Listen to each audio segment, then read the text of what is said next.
रवि सरोज जी का एक क्वेश्चन है, सर जी आप लोग निफ्टी बैंक निफ्टी में ऑप्शन ट्रेडिंग के पे कुछ बता सकते हैं क्या? सर देखिए हम कुछ नहीं बता सकते, हमारे कोर्स के अंदर मेथड पे जब आप आओगे उसमें तरीका बताया है, बैंक निफ्टी और निफ्टी की भी साइकिल निकल आएगी, ठीक है। अब इन साइकिल का नेचर आप समझिए क्या है। इन साइकिल्स को मान लो कि बैंक निफ्टी में हमने आपने देखा होगा कि अक्टूबर एक्सपायरी में 2 ट्रेड मारे थे।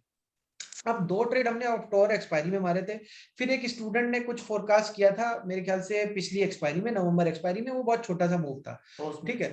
उन्होंने अपना कर लिया, मैंने उस चीज को ध्यान नहीं दिया क्योंकि मेरे हिसाब से वो मेरे को मजा नहीं आ रही थी, मतलब वो देख करके उसको मेरे को नहीं एक्साइटिंग लग रहा था। तो अल्टीमेटली उसने उस साइकिल ने 2 ट्रेड दिए अक्टूबर में, एक ट्रेड फिर नवंबर में दिया।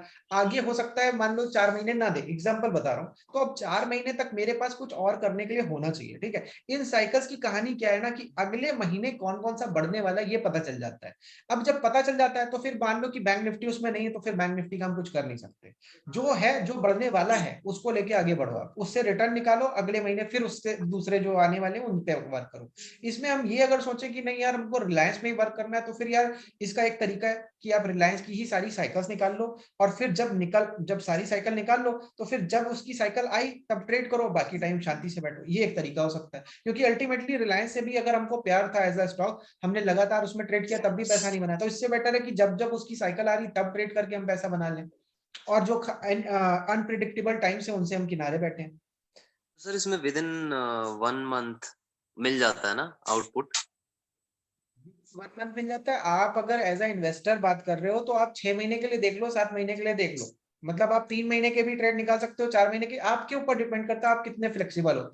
ऐसा ऐसा टाइम आया है जब हमने 4 महीने का ट्रेड निकालने की कोशिश की एज अ इन्वेस्टर, बट हमारा जो ट्रेड है वो टाइम रिड्यूस होकर 2 महीना हो गया, ऐसा भी होता है, ठीक है। तो आपके ओके। ऊपर डिपेंड करता है कि आप उसमें क्या निकालना चाहते हो। फिर ऐसा भी होता है, जैसे मैं आपको कुछ लोगों को इंट्राडे करना है, कुछ लोगों को एक्सपायरी ट्रेड करना है। मैंने बायोकॉन में एक्सपायरी ट्रेड भी करके दिखाया है, मतलब कि एक्सपायरी का टाइम आ रहा था, मैंने क्या किया, मैंने देखा कि भैया किसमें साइकिल आ रही है, बायोकॉन में आ रही थी, मैंने उसमें ट्रेड कर लिया, 7.5 का ऑप्शन 22 या 23 रुपए पे मैंने बेचा, ऑलमोस्ट ट्रिपल, उसका हाई जो बना था 26 रुपीज बना था। तो हर तरीके के जो चैलेंजेस या कह लो हर तरीके के जो क्वेश्चन आप लोग कर रहे हो उसके जवाब में ऑलरेडी उस प्रेजेंटेशन में कवर कर चुका हूँ जो संडे को वेबिनार में करता हूँ।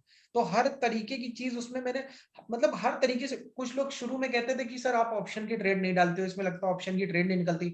मैंने भैया अक्टूबर की एक्सपायरी में ऐसे ऑप्शन निकाल निकाल के धर दिए ना कि अब लोगों को लगता है कि सर आप कैश नहीं निकालते हो। तो मतलब हर बार, जैसे एक आपने बात सुनी होगी, अक्षय कुमार कहता है कि जब जब मेरे को एक इमेज में बांधा गया, मेरे को बोला गया मैं एक्शन हीरो हूं, तो मैंने उस इमेज को तोड़ा, मैंने सीरियस रोल्स किए। जब जब मेरे को बोला गया सीरियस रोल्स करता है, ये सीरियस एक्टर बन गया है, अब तो ये किसी काम का नहीं, तो वो जोक वाली मूवीज में आ गया। तो अल्टीमेटली जीसीडी भी आप देखो ना, जितने तरीके के आपके सवाल है मन में, हर तरीके की ट्रेडिंग का सवाल वो दे सकता है। साथ में मैं फॉरेक्स का भी स्कैनर देता हूँ, एमसीएक्स का भी देता हूँ। एमसीएक्स का अगर आप टेलीग्राम चैनल में हो, आप देखो एनजी का हमारे स्टूडेंट ने फोरकास्ट किया था, 381 से वो 276 टच किया, मतलब ऑलमोस्ट 100 रुपीज से ज्यादा, मतलब अल्टीमेटली परसेंटेज टर्म्स में देखो तो 30% का मूव दे दिया केवल एनजी ने, ठीक है। तो अब ये सारी बातों को देखते हुए एक ही बात समझ में आती है कि यार हर तरीके की चीज, मतलब हो सकता है कि मैं नॉन वेजिटेरियन हूँ एग्जाम्पल, ठीक है, और एक पर्सन है वेजिटेरियन है और एक है एगिटेरियन है। हर तरीके के पर्सन को एक होटल है जो खाना देने के लिए क्षमता रखता है, मतलब वो उनको भी खाना देने की क्षमता रखता है जो व्रत रखते हैं, उपवास रखते हैं, उनको सेंधा नमक वाला खाना चाहिए, उनको राजगिरी वाला आटा चाहिए, उनको सिंगाड़े का आटा चाहिए, वो तक है उसके पास। वो है जीसीडी। बस उसके पास एक ही चीज की दवा नहीं है, वो है इंट्राडे। इंट्राडे भी आप कर पाओगे, बट उसके लिए आपको जीसीडी में अच्छा खासा टाइम बिताना पड़ेगा, मतलब अल्टीमेटली आप मार्केट के मोमेंटम को समझने लग जाओगे। आपको पता है यार ये स्टॉक अगले 1 महीना या कह लो 15 दिन अपसाइड जाने वाला है, तो करो ना फिर इंट्राडे, कौन रोक रहा है? मैं बता रहा हूँ, मतलब एग्जांपल कि ये चीज, मगर शुरू में अगर आप सोचो, मैं आपको सच बात बताऊं, मैं बहुत सारी ऐसी चीजें हैं मेरे दिमाग में, क्योंकि मैं इंट्राडे के भी बारे में प्लान कर रहा हूँ।